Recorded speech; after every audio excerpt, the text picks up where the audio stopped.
Hey, it's Marko here from Fair Realty, Victoria, BC. So approximately 10 days ago, I put out a video talking about the BC government changing their regulations to notice that is provided to tenants when a tenanted property is sold. If you watched that video, I was very critical of all of the changes, including the notice period going from 2 months to 4 months.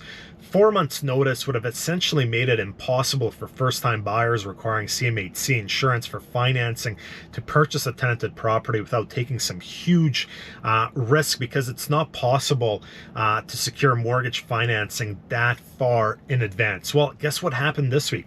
The BC government put out another news release 2 weeks after the changes were implemented, retracting some of the changes. So we went from 2 months notice to 4 months notice. Now we're going back to 3 months notice to tenants, which is better than 4 months notice.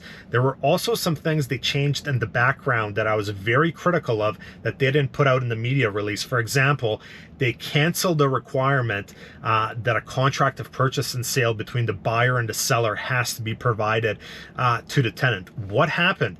Well, the government's basically rolling out housing policy without any clue as to what the hell they're doing. And when they rolled this out, people in the know with common sense said, hey guys, like, you do realize what you're doing is going to make it impossible for first-time buyers to buy a tenanted property.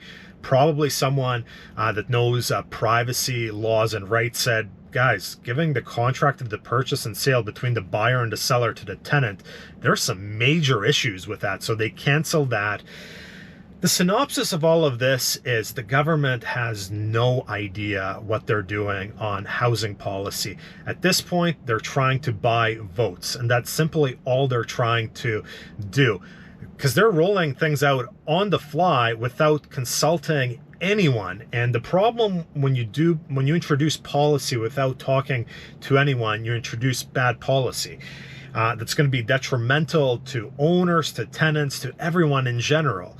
The problem is, if there isn't enough pushback when bad policy is introduced, that policy tends to stick, and then we're all negatively affected. Fortunately, this time around, the policy was so stupid that the government had to do something, and that is why 2 weeks after introducing new regulations, right away they had to backtrack and change those regulations and actually cancel some of the things they introduced.